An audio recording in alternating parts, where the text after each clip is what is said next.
green skills for green jobs and green skills for sustainability. These are terms that are also associated with the theme for today. And this theme, green skills, it is very important as we shift towards a green transition to creating an environmentally sustainable world for each one of us today. And it is our duty as individuals to develop the skills that imbibe and that revive certain sustainable practices and abilities and the values that we hold in order to support and develop a more eco-friendly and also a resource-efficient society today. Green skills is just not confined to just environment, even though we associate green with environment, but it is set of skills that is required in every aspect, be it in education, be it in culture, heritage, environment, science and technology, so on and so forth. We have here today very resourceful people here who are passionate about what they do, and they are experts in their own fields. And one special thing about each one of them is that each one of them come from diverse backgrounds, and at the end of the day we will be understanding the importance of their own particular passions and the field of work that they're involved in to creating a more sustainable environment and a society that is more efficient and equipped to tackle whatever situation that the world has for us today. Without going more into it, I will just quickly introduce the speakers for today so that we can save time and they can also just go on with their topic for today. First we have Vito Nogugu Haralu. She is a very familiar voice because she is also a radio jockey, and we often hear her voice in Hills FM 90.8 whenever we're driving in our cars. And she's also the secretary of Exotic Eco Society, which is a society known to be founded to revive the once slowly dying art of loin loom, the backstrap textile weaving. She's here today to enlighten us about the Naga loin loom, and through her talk we will also be understanding the importance of this art, which is slowly fading away, and even I, for that matter, I am also looking forward to learning more about it. We also have here Kihukali Chishi. She is the technical in charge in Patent Information Center, Nagaland Science and Technology Council, Department of Science and Technology.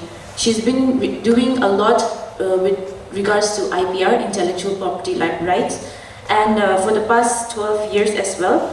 And she's also the beacon of creating awareness about IPR in various schools, colleges and institutions. She's currently also assisting in technical work on the project documentation of traditional attires, design and ornaments of inhabitant tribes of Nagaland, and she's also assisting in filing GI tags for 3 Naga shawls in Nagaland. We have the third speaker, Nik Sungla. She is a state coordinator for State PMU's Swachh Bharat Mission Urban under Urban Department, founder and also the chairman of Living for Environment, which is an NGO. She's also very much active in organizing various cleanup drive in and around Nagaland as well.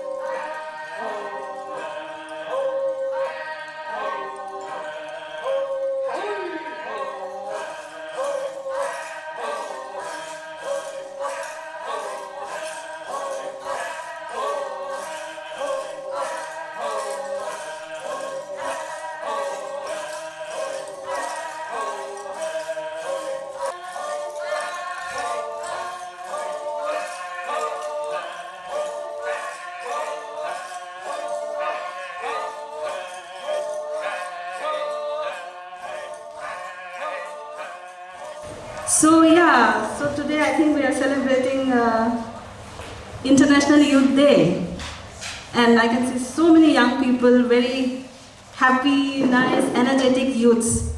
I feel really privileged to be here today in Dimapur and being part of this event. When we say International Youth Day, what we mean by that? Is it we have just one day to celebrate Youth Day, or like every other Mother's Day, Father's Day? I think this is the day where we, as a person, we remember like what it is to be youth, how we can contribute for the betterment of the society. So, having said that, I know we are going through lots of challenges, even though it looks very beautiful from outside. Northeast is beautiful, vibrant, people love dance, singing, food, colorful and all of that. But we do have lots of challenges in our societies. Some of us are better than the other, but that doesn't mean that we are not going through the problems. When I arrived here, I was looking at the newspaper in the morning. So in the newspaper we have a column where we put our condolences messages, obituaries. I can see, I'm very surprised to see lots of young people photos over there. It's very heartening to see like young people gone too soon to, this is not normal.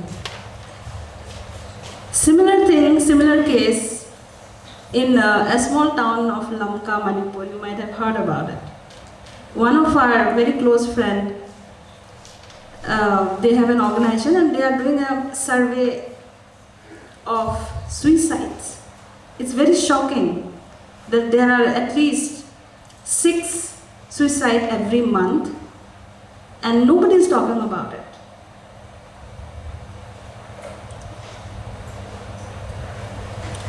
So what are we moving to? Like young people, the fun-loving, vibrant, full of culture, but why this is happening in our society?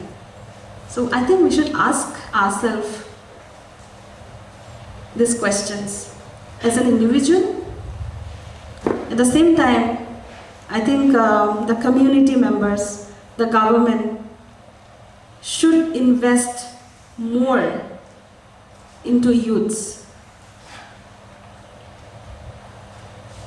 Without the investment of youths, we cannot say we will have a, all the policies we make for our communities.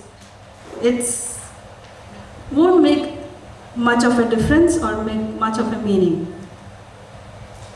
So, this United Nations also laid a framework of sustainable development goals, and we have like 17 goals in it. So in this 17 goal, one goal, the 17th number goal is global partnership, where I believe when we say global partnership, it starts from home. So this Dimapur town is a city, upcoming city, very vibrant, lots of commercial industries and other things are going on. It supplies food, lifeline to the other parts of Nagaland. So here I think we can start to work together in a partnership with the government. I mean with all stakeholders, the government, the young people, the civil societies, the private agencies, all of us holding hand in hand. And I think young people should be doing the advocacy to make the government accountable, to work betterment of our communities, to look into the deeper challenges which our society is facing currently. The attitude and the kind of thoughts, the kind of words that we say to ourselves each morning, and that helps us to start the journey of the day. Today being the International Youth Day, I am glad to consider myself still young, and I'm hoping that you're also considering yourself still young. As young people, we often rely or we often listen to, oh, we are the future, right? But sometimes I wonder if we actually miss out the opportunity of living the present day. We often look far with brightness, but sometimes we fail to do our part, what we're supposed to do right now. And to have a better future, it is going to depend on our actions of what we do right now. And the future also doesn't mean just for us, but for our nieces and nephews and the next generation. If you see that our nephews and nieces of the next generation or the now generation, they are the digital generation. My time, I'm a 90 born kid. I was born in 1981. We are from the dialing phone generation. To see a TV or watch a program, we will take our mora and run to our neighbor's house. And our parents know exactly where their children are. Today, many parents don't even know where their children are, even if they have the digital GPS. The effort of me initiating this conversation in relation to the topic that we have today about sustainability, the question also relies on individual sustainability of how we frame our mind to decide what is it for me as an individual and what can I contribute to the society or to the community that I belong to. Coming from Nagaland and how Bola was sharing about that Nagaland should be actually being an example, I smiled because we can and we must. A lot of things have started from Nagaland, whether it is in terms of the story of resilience or the story of asserting our position in terms of who we are, but at the same time being the neighbor to many northeastern states.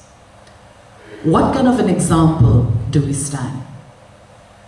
I want you to ask yourself. Today you're with your friends, you're with your colleagues, you're here because you have a job to do. But I think this question should, speak loudly for each one of us.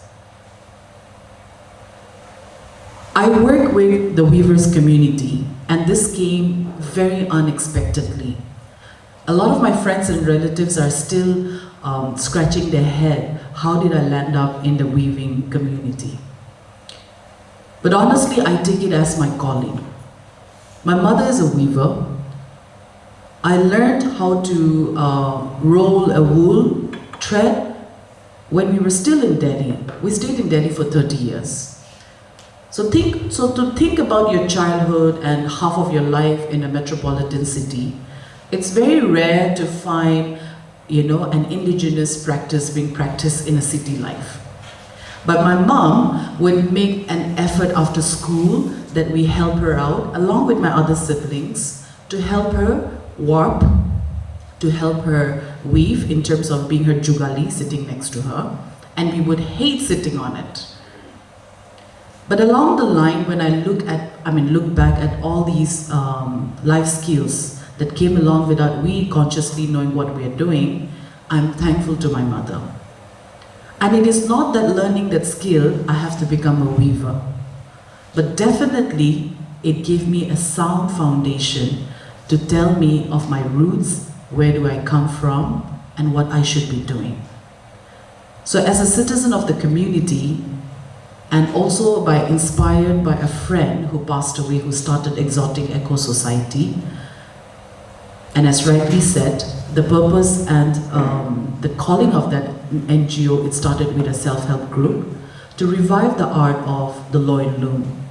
That is the backstrap, how we weave. It has not been easy to sustain. Today we're talking about sustainability. We have not been able to sustain the practice is because weaving is only done by women. And in our indigenous culture, women, especially girls and women, were responsible for taking care of our shawls and clothes for our family, for our loved ones, including ourselves.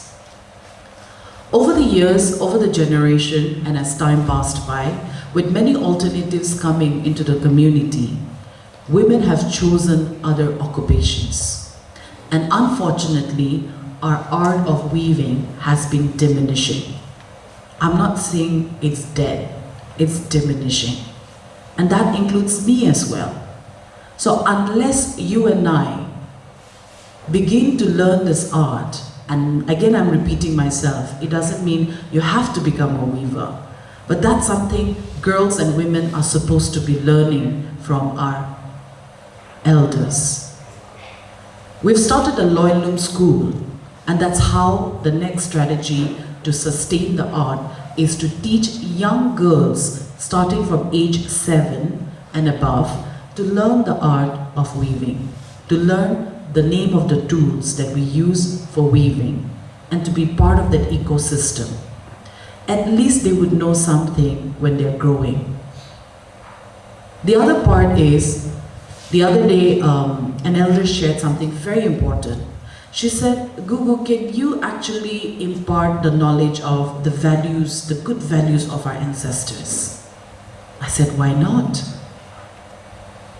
These are all life skills that were taught in the girls and the boys Moron in each of our community. But unfortunately, with the modern days, we have left out a lot of things that kept us together and defined us. We talk about Korean culture, we blame the Western culture. I don't want to blame. In fact, the more culture you're aware, the more awareness you get about yourself. But if you were to have an exchange program, what are you bringing in on the table is the question. So if you go to Korea, for example, and you have an exchange program, what culture would you bring in? What are you going to talk about? Are you going to bring a fusion culture, or are you going to actually talk about the originality and authenticity of who you are? Many of our generations are living confused. They're confused with their identity. They're confused, not just the identity of who they are, but also confusion of their own roots. We have stopped going to our native villages. How many of you visit your native village once in a year? Can I see some hands, please? Once in a year. That's like the minimum, not even half a day, okay? Once. Thank you. And the rest, please go. Our villages are becoming empty. Do you know that? Because of migration. And a time will come. We talk about development, right? What kind of development are we talking about? And I think it's about time, all of us in this room, whatever backgrounds and experiences and interests we have, if we lose out on our roots, no matter what citizenship you get from other countries, the beauty of being, coming from our community is we always relate to our villages. A lot of people who meet outside the country, the first thing is, Kundu Bosti Braisha. What is the name of your village? The problem with our society, we talk about sustainability, we talk about green revolution, we talk about this and that, this project. But if our lifestyles do not reflect what we preach and what we believe in, then there's something wrong in that. We cannot have our 2 feet in 2 different worlds and be saying something else and doing something else. Today we talk about, do we have mentors? Do we have leaders? My question is to you. Who inspires you to look for each day to do right, to do good? We talk about corruption, but have we actually checked on our own corruption? I think these are very important conversations when we talk about sustainability. The kind of work that we're all involved in, or the kind of work that we wish to engage in, what are the qualities that we are bringing in? What principle do I value or practice? So for me, today being the International Youth Day, and often I hear our elders and seniors and many programs talking about, oh, the youth are the future. I see myself sometimes in a very hopeless situation. What kind of future are we talking about when even right now it's so gloomy? Just yesterday, a dear friend's nephew committed suicide. Opala talked about suicide. Every time we open a page, we see and read suicides. Why? Why are young people committing suicides? Have we become so hopeless? Whom are we going to hold accountable for hope givers? Are we hope givers? Have we been given enough attention to things that matter? Or are we too busy with our external appearance that we don't want to let even our best friends know what we're going through because we don't want to be judged? The biggest struggle with the weavers community in Nagaland at the moment is not just going organic, the big billion industry right now is on natural fibers. But do you know along with that comes exploitation of the indigenous culture, indigenous knowledge. We want to encourage you today to please ponder on the issues that are relevant, but also go back researching. If you find something interesting, please show interest. Because for few of us who are there, who are blessed enough to actually be excited about these things, we sometimes feel very alone. It's not a glossy world, it's not a wealthy world, the kind of work we do. I have a friend here, Nikki, and we were just joking about how we introduce her as the waste management queen, And I have often seen on photographs, honestly I haven't seen it through my eyes, but she does that kind of work where she goes into the garbage. We don't even want to touch our own garbage. So what kind of garbage are we letting out from our own homes and holding others responsible to keep our city clean and our home clean? We've seen in the driveways or when we're traveling, great cars, great dress up, we look great, and the next thing that comes up from the window is throwing out trashes. I think these are small things if you're going to talk about sustainability, and as young people, being an example, inspiring people or looking for inspiration to be motivated. These are the small actions that we need to look into our own personal lives. We can't be having a great title, a great position, earning big bucks, or positions that we, It's embarrassing sometimes in Nagaland to hear that there are a lot of graduates, master's degree, and good degrees and saying, I'm unemployed. What makes a person unemployed? I think these are some of the questions we should be asking. What is education for? What is the degree for? A lot of people come for interviews and we've asked them, more than the degree, we ask them, what is it that you're here that you can offer us? They are unclear, they do not know. But when we ask, what is the pay package that you're expecting as a fresher? They all starts with 20, 25. I said, great, that's a good start. But we have not tested you yet. So I think these are small things that we need to ask ourselves, the kind of attitude we bring in. Humility, aptitude. I've started to speak to my weavers community. The only way to sustain this art is to make mekhelas where even your peer can buy. Today's mekhela costs more than 25,000. Do you think a village woman can buy? I don't think so. And how sustainable is it? And we are using yarns which are chemically dyed, and it affects water. But we are so fascinated by the glossiness. No? The other day we were talking about Mekhela Wednesday, that is going as a trend. But beyond that Mekhela Wednesday, it was so interesting to view this, that a woman said, it's a great idea, but it's not inclusive. it's exclusive. Not all women would have, a collection of mekhela. And in Nagaland, the problem with us is, we always judge on the appearance. Oh, last Friday itu pinishu to taido, na? We don't want to repeat our clothes because we are in competition. We don't want to be judged. So I don't know how we're going to talk about sustainability. So sustainability has many layers. It depends how do we want to see it, and how do we want to talk about it, and how do we want to act on it. So if we really want to talk about International Youth Day, I think Youth Day is every day until you find yourself all in your heart. And I want to say thank you very much for this opportunity that you have given all of us, and by being here by force, by obligation, or by choice. We always have a choice.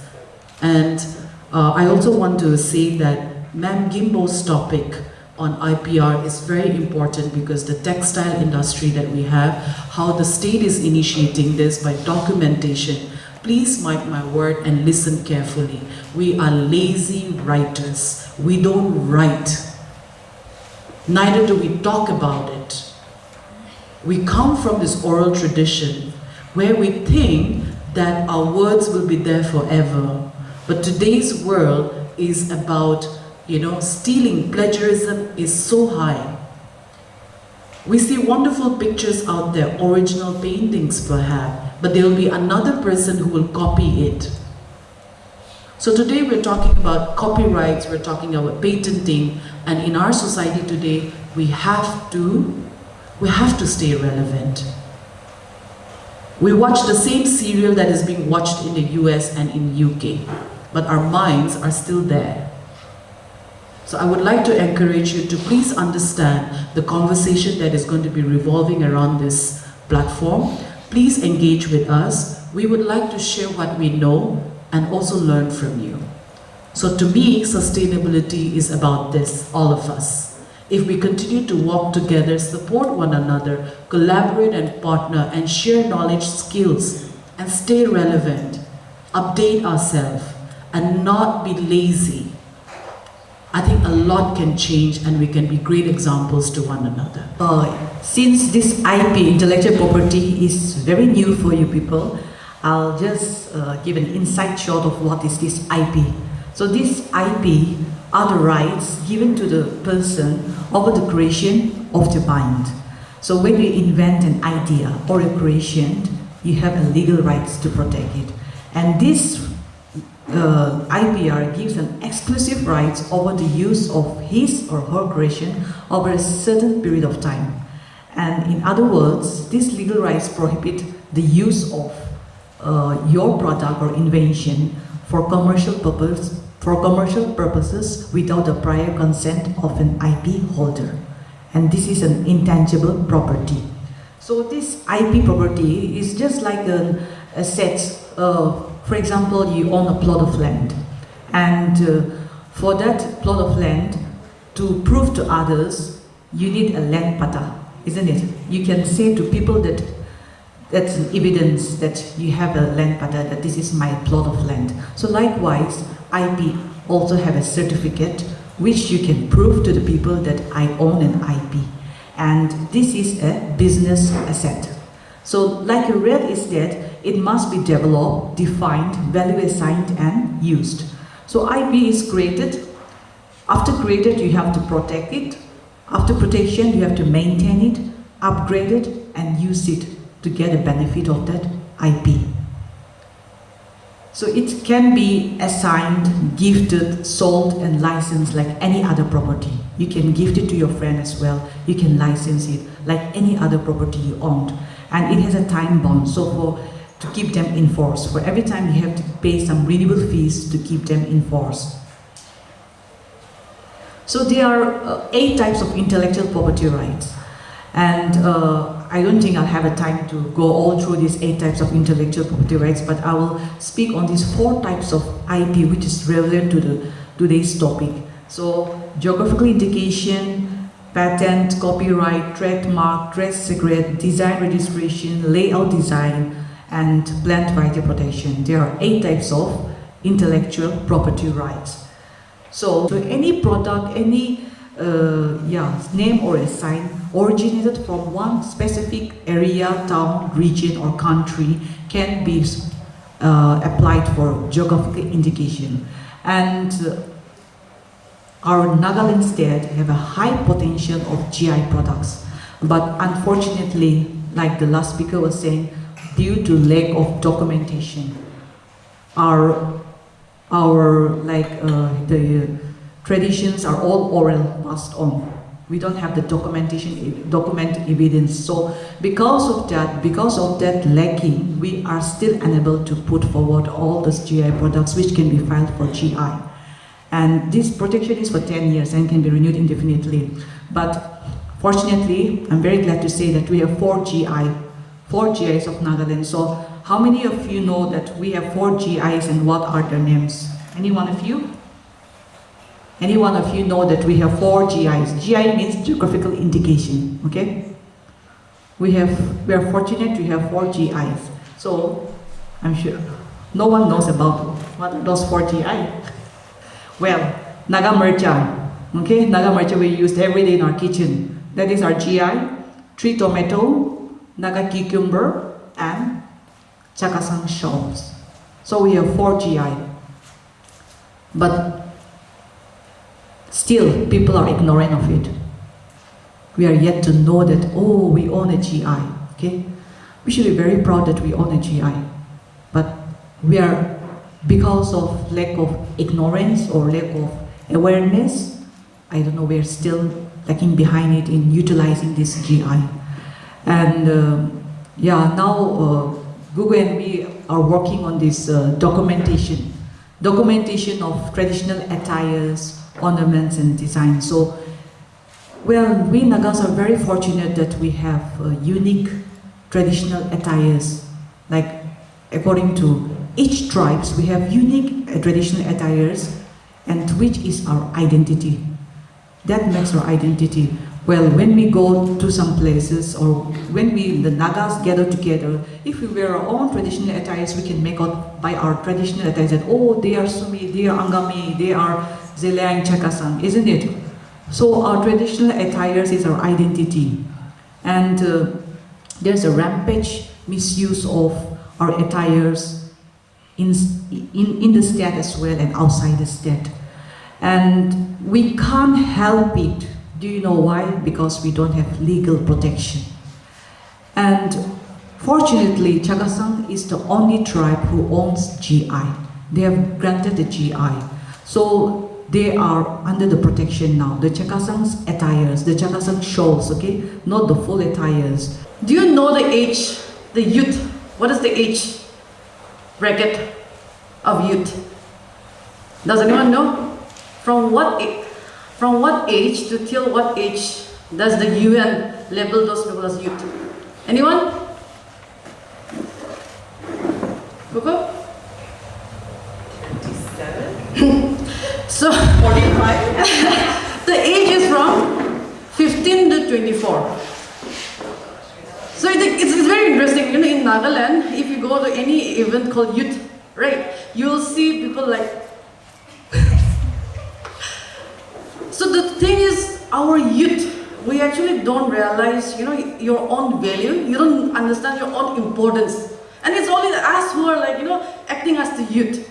So today I want to actually elucidate on that youth, and my topic is green youth. And the interesting part was, like, one of the organizers called me and asked, okay, is there any addition to your topic? Is there any suffix or prefix? It's just green youth, right? So simple.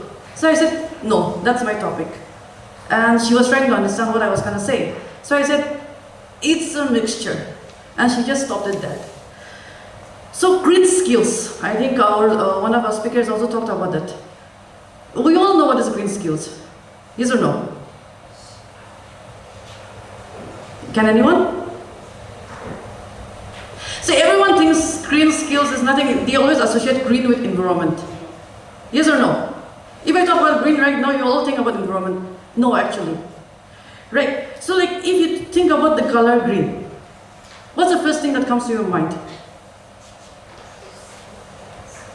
Can I hear? I can hear. Anyone? Nature. Now that's the first thing that you're right. But you know what? Even green has different associations. That's what I want to take you all through this. So when we talk about this green skills, obviously we all know it's knowledge, skills, right? Updating and all for a sustainable and resource efficient society. But now let's break it down. If we only talk about nature, green, would you be able to sustain a living out of that? Because green doesn't only mean that. Green is also greed, right? Jealousy. You're green with envy. So we also need to look at the aspect of green as a way of earning a living. And then again, I think one of our speakers also mentioned about suicide rates. Why do suicide happen? Obviously suicide happens for different kind of reasons, but another one is again frustration because of not getting a job, right? One, youth. Why? We are so especially in Nagaland context, this is what I've seen. Our education system, or even our system itself, the governance or our system itself, is like something that we are taught to just follow this particular line. There is no combination. There is no okay, upgrade your skills. You can be an engineer, but at the same time you can be a driver, right? But in Nagaland, an engineer can never be a driver, because that's something that. Why can an engineer cannot be a driver? Why? Prestige issue, isn't it? I have acquired this degree, but I cannot do anything. Frustration, isn't it? So will you call that as a green youth? I'm just talking about, don't look at green as that. I'm just talking about green as a sustainable.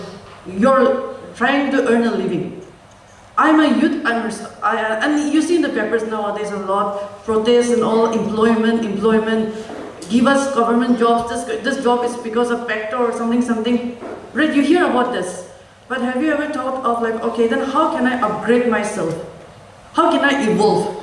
If I don't get this job, can I evolve and do something? So this is what actually Kuku was also citing, isn't it, Kuku? This again, another green skill, another aspect is this. You look at your culture, right? We also associate green with culture. Now if you look at our culture, you see, okay, our culture is this, and our, even learned speakers just talk about IP. This is our people, we don't know anything about IP, and then all people, and even us included, right? We are all, you're far, learned when it comes to the world globalization, you know better. You can notice something, certain things that, okay, this can be IP protected. You don't know that, example I'm just saying. And then you can start a business for that.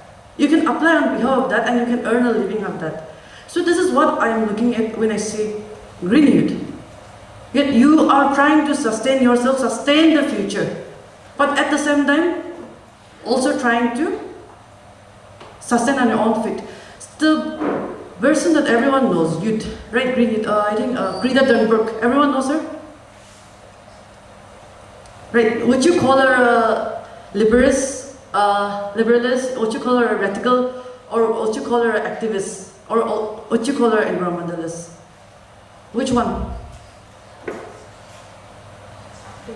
Activist one. Would you call her an environmentalist as well? Anyone? So again, this is the difference, right? So some people confuse activism and environmentalism. Right, for instance, if you have to bring something, a change, you have to look at synthesizes. Right now, let me just ask this. I think you're from which college? Don Bosco? So which is your field of study? Science, arts, right, English. Now, nowadays, again, we are going, since we're evolving in a very rapid rate, we're going to a different kind of education, interdisciplinary education, right? Other countries are doing that. India, I think, is slowly emerging right now, but we're so focused on just one specific line, right? That's why we are actually not able to foray into the other areas. So this is again, as a student, why I'm talking about all this is because yes, that's your line of education, but what you can do is, what can you do along with that, right? I'm studying arts only, I'm bad at maths. Should I not learn about maths? No, this is some skills that you have to pick up. Right? So, it's on. Have you heard about this Green General Skill Index? So if you're in the UN anything, you'll be hearing about the skills, where they have identified 4 types of skills. One is in the engineering and technical skills, one is science skills, operation management skills, and monitoring skills. These 4 skills, the UN has identified as very essential, crucial for a green skill or for a sustainable future. Or you can say it as green employment. Right? So these skills are something that, now that's why you're here about environmental science. Earlier that was not the subject during our time. You have a solid waste expert. Right? You're hearing about all these different kinds of expertises. This is all because of this evolving skills. Right? But apart from that, what the UN has also identified is it's not only those kind of skills. It's also the soft skills, your own skills. And these are skills which they say it's the skill of the future or the skills required for the 4th Industrial Revolution. You all know about the Industrial Revolution, right? You know about the 1st, 2nd, 3rd. Do you know about the 4th? 4th is nothing but cyber system now, everything. So that's why you're here about ChatGPT, right? Now so many people are really good at writing. They can write so many things because of what? AI. So slowly youth and everyone will be unemployed.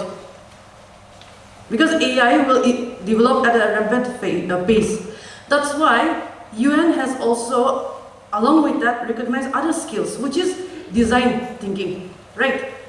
Creative thinking, adaptability, repetitive skill acquisition, emotivism, critical thinking. All these are soft skills which you can develop on your own. Now, again, coming back to one thing I have to say, like if you hear about the term sustainable, now we're all talking about we have to do a sustainable living, right? We have to find sustainable products. Now let me just cite an example. Let's just say here is unemployed, or let's say Coco is unemployed, right? Now she wants to do something with a sustainable business. Now, environment is something where everyone is trying to find a niche. They're earning a living through environment right now, right? So example, now she sees a business, okay, plastic is banned. What can I do? Government has banned plastic. So she's like, okay, paper bag. Example, alternative, right? Banned. So is it sustainable or not? Paper bag. Thank you. Paper bag might be eco-friendly. It's not sustainable. Do you know why? It consumes more energy to produce a paper bag and to recycle a paper bag than recycling and producing plastic. Then again, okay, then Coco said, okay, fine, this is not the solution. Then she will say, okay, let me take cloth bag. Right? Is it sustainable? Sustainable is one word that we are misusing a lot without understanding the meaning, because sustainable is long term, right? So cloth bag she starts producing, it's sustainable, right? But since it's a business, you will be producing how much? 500, 1,000 a month? Just saying, example. And she's giving it to everyone, she's selling it. Now you or we as consumers, we go to a shop, we pay for that cloth bag, yes or no? 5 rupees, 1 rupees, 10 rupees. But easily you can carry a bag. You don't reuse this, you reuse that bag also. That's something that I've noticed. Even if it's a fabric cloth, right? Cloth bag, you don't reuse it. And my brother is one. He goes everywhere and every time he brings a different kind of bag and he will just keep it somewhere. Right? So this is something that it comes like Coco and I were discussing. Because actually I am from waste management. I will discuss about that a little later now. But this is something that you have to think, behavior, mindset. If you don't change your mindset, you won't be able to evolve. You won't be able to keep up. And that's why we're actually talking about this. If we're looking at the sustainable future, obviously at the same time we have to sustain ourselves, but at the same time also we have to think about the resources. The resources will keep depleting. We have to find ways. Right? But at the same time, right now, actually, I want to expand on something else, and that is one thing that the UN has also noticed, identified is rapid skill acquisition. You have to rapidly evolve yourself, keep picking up skills. And now this is where I'll give my introduction.